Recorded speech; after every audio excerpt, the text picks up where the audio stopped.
या कुबेर से सभी श्रवण का इराई गई हैं, कोई भी वर्णन आपका रहा नहीं है। कल को आप यदि ये विचार अपने हृदय में लाएं कि ये चीज रह गई, कोई भी वर्णन रहा नहीं है, लेकिन आप न समझे वो एक बात अलग है। और न समझने का कारण क्या है, उसका कारण भी है। उसका कारण ये है कि कुछ जैसे कि मंथन, जैसे मंथन उसका वर्णन हमने नहीं किया, लेकिन वो 84 महादेव में आ गया। सृष्टि का वर्णन हमने नहीं किया, लेकिन वो 84 महादेव में आ गया। इसीलिए एक वर्णन दो दो स्थान पे हो रहा था, इसीलिए हमने उसे 84 महादेव में है तो उसे हमने शिव महापुराण में वर्णित नहीं किया है।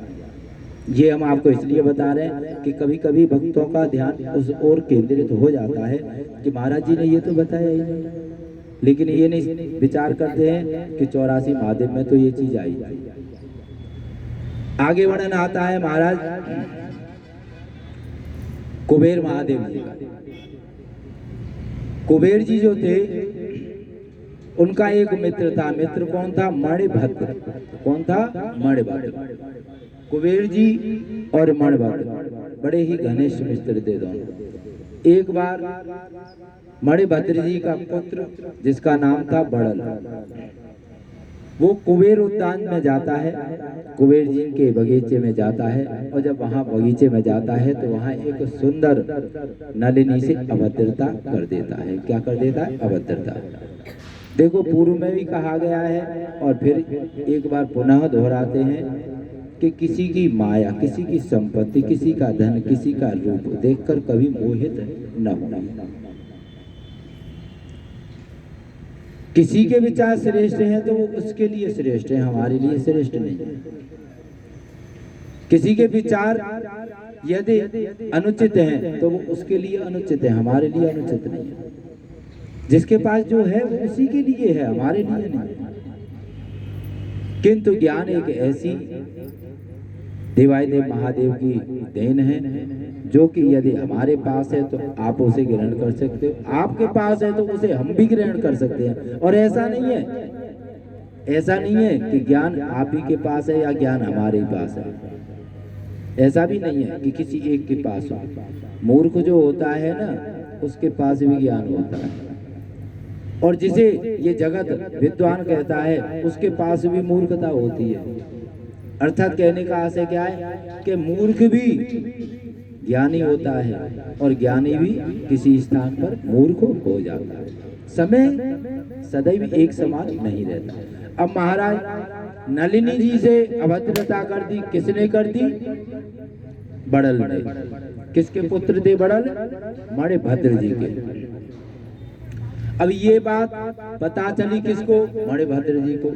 जब मणिभद्र जी को बात पता चली महाराज, तो उन्होंने अपने पुत्र को धरा पर भेज दिया और क्या श्राप दिया कि तुम क्षय रोग से ग्रसित हो जाओ। किससे? क्षय रोग से। अब देखो कितना अच्छा भाव है इस गाथा में। किसने दिया श्राप? पिता ने। श्राप किसने दिया? पिता ने। क्या श्राप दिया? कि क्षय रोग से ग्रसित हो जाओ, धरती पे जाइए, आप धरा पर जाइए, आप वहाँ पे निवास कीजिए और क्षय रोग से रह करके ग्रसित हो जाइए, और इसके साथ साथ नेत्रहीन और हो जाओ। क्या?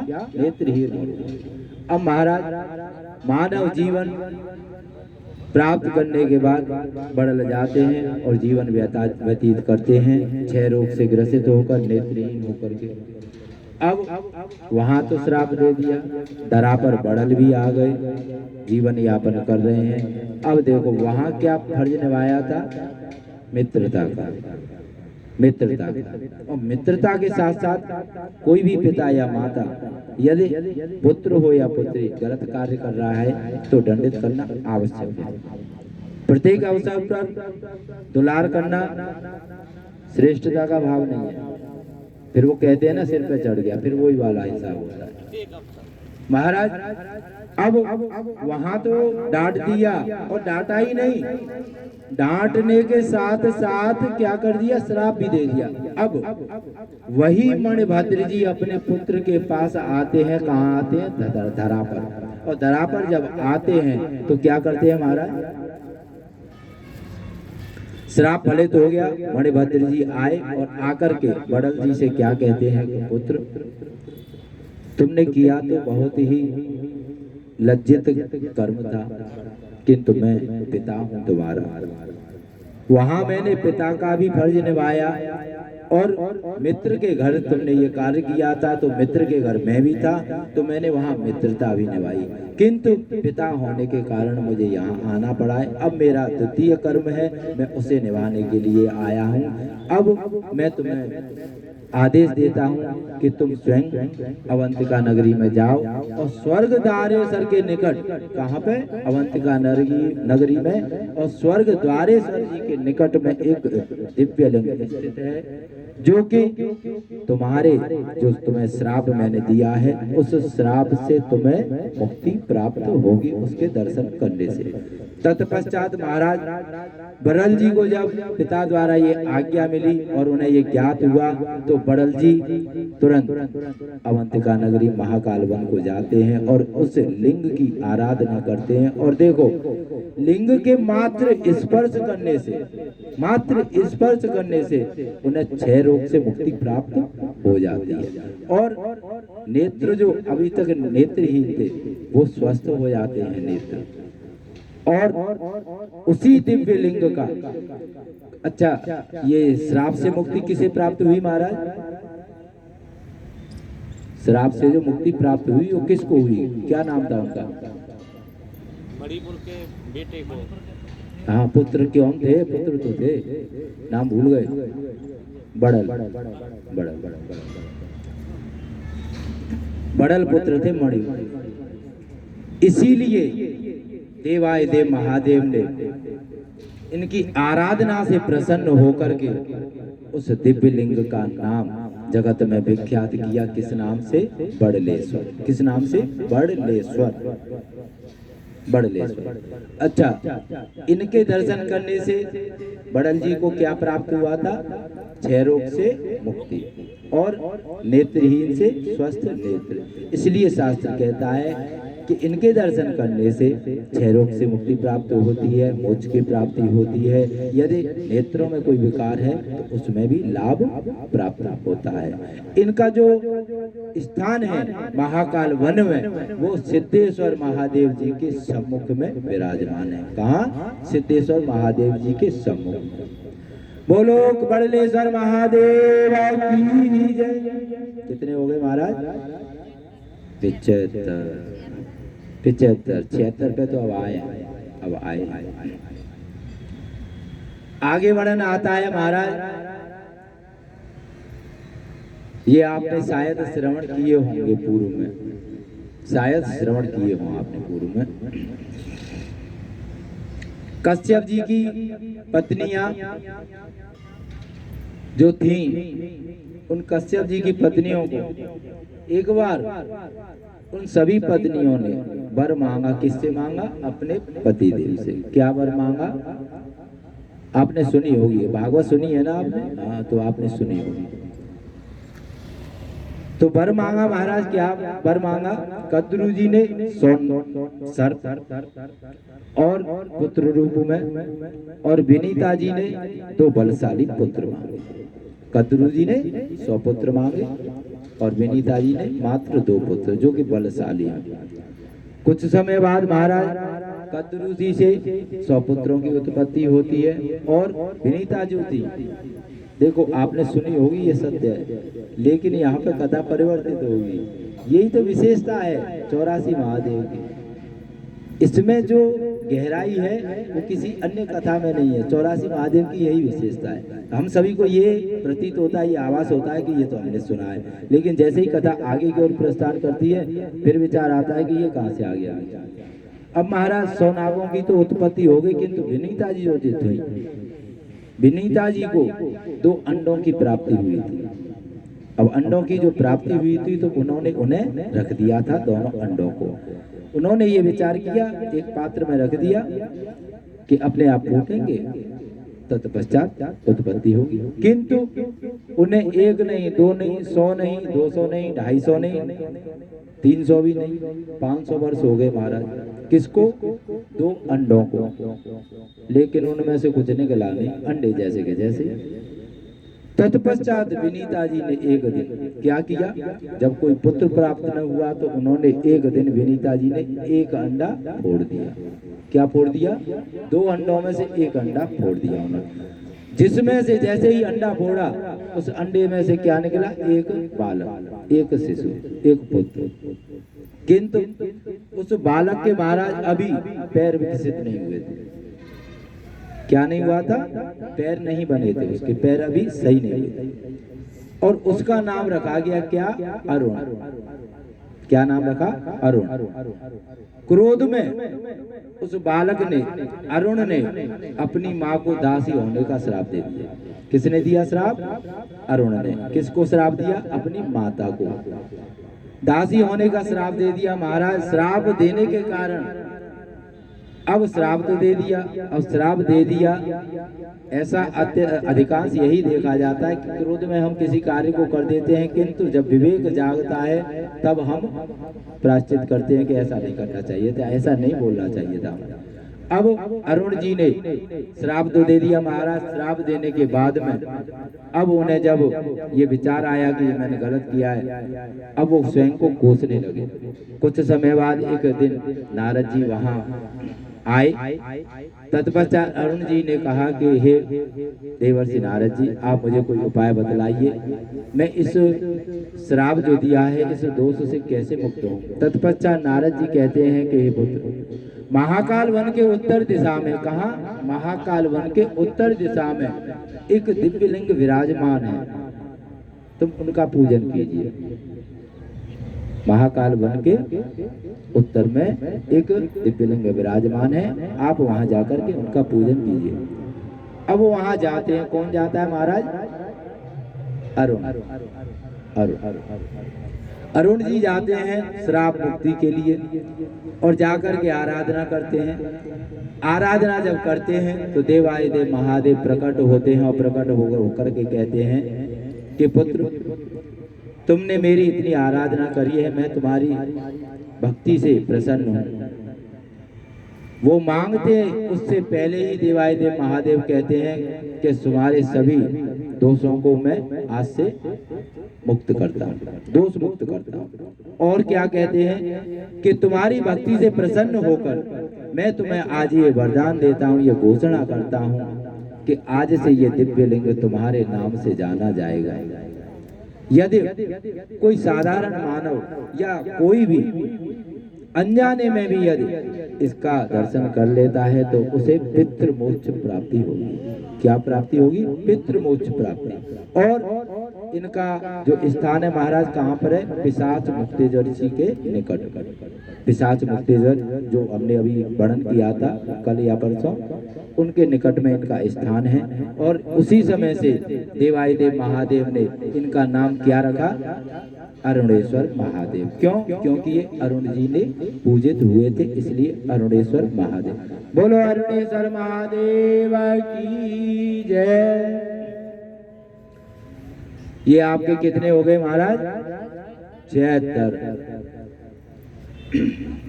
आज की कथा देखो, थोड़ी आगे की ओर प्रस्थान जब करेगी शिव महापुराण। इन्हें तो हमने इसलिए लिया है पूर्वावस्था में, क्योंकि जैसे जैसे भक्त आते हैं उस समय तक ये आपके पूर्ण हो जाएंगे 84 महादेव। किंतु 84 महादेव को यदि हम पूर्व में ले लेते तो फिर कुछ लोग रह जाते हैं। वो ये कहते कि अरे, क्योंकि हमें ज्ञात है, ये भली भांति ज्ञात है, जहाँ पे यदि 500 व्यक्ति भी हों, 500 धार्मिक श्रद्धालु भक्तगण विराजमान हों, तो 84 महादेव अधिकांश 50-60 लोगों के ही ग्रहण कर पाते हैं। 84। उसका कारण क्या है? क्योंकि इसमें मसाले नहीं होते हैं, सभी गाथाएं होती हैं, अलग अलग मसाला आए कहाँ से। और यदि मसाला डालो भी महाराज तो समय लगेगा उसमें, और इतना समय किसी के पास है नहीं कि 6-7 घंटे बैठ सके एक बार। आगे महाराज जो वर्णन आता है वो आता है पुष्पदंत जी का। पुष्पदंत जिन्हें हम कहते हैं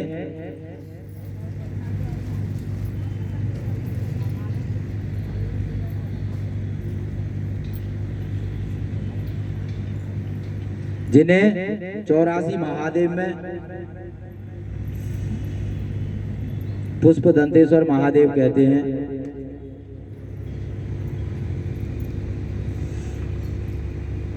एक बार पूर्व समय में एक ब्राह्मण हुए, उनका नाम था तिमी। क्या नाम था? तिमी।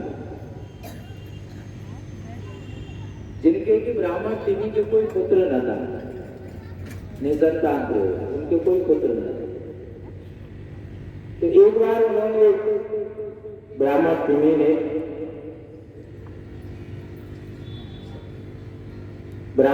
जी ने एक बार पुत्र प्राप्ति के लिए देवादिदेव महादेव की आराधना की, शिवाराधना की।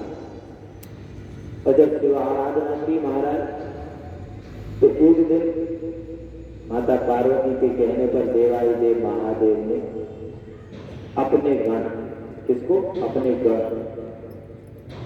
और गण का नाम था पुष्पगण। पुष्पगण से कहा कि आप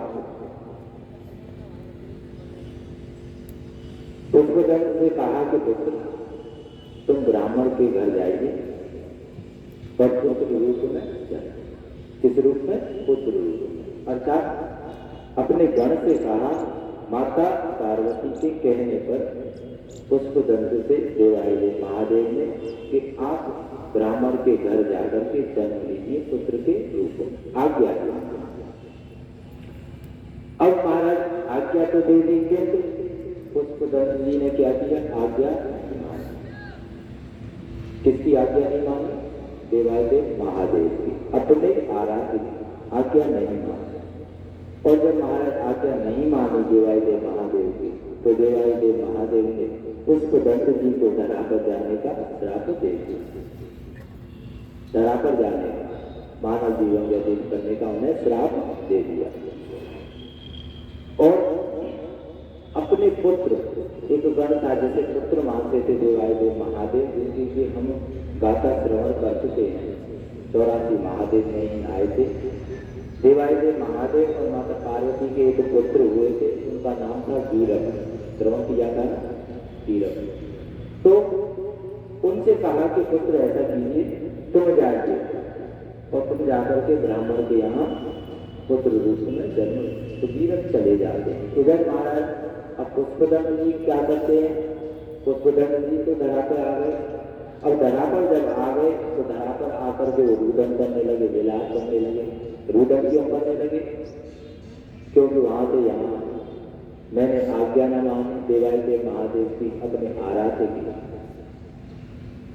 जब चोट लगती है या अज्ञानता में या क्रोध में, हम किसी कार्य को, जो कार्य हमें नहीं करना चाहिए, उसे कर देते हैं, तो ऐसा ही होता है। बाद में हमें रोना पड़ता है।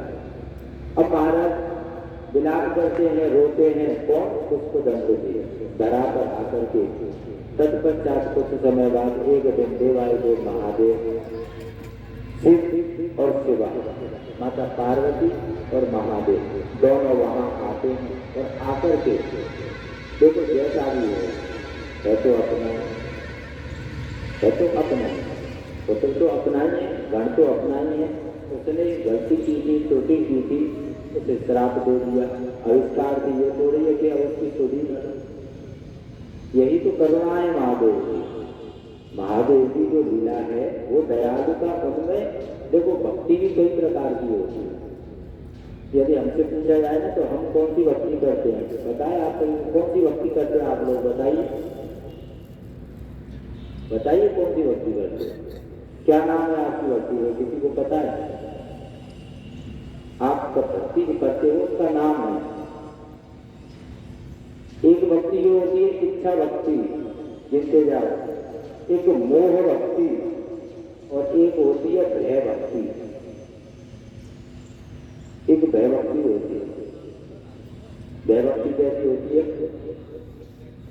आज शिवरात्रि या व्रत रह लो, कहीं ऐसा न हो कि जैसे बिजनेस चल रहा है वो बिजनेस ही लॉस में खा बैठे। ये हो गए भय भक्ति, छोटे छोटे उदाहरण। मोह भक्ति कौन सी होती है? जिससे कि हमें मोह हो, ठीक है। और एक होती है कौन सी, इच्छा भक्ति। मंदिर में गए और मंदिर में जा करके लोटा लिया, ओम नमः शिवाय, और फिर विचार ये करते मजा आ गया, नहलाया उसे, आवाज ऐसा होता है कि मजा आ गया, न जाने कौन सी दौलत लूट गई।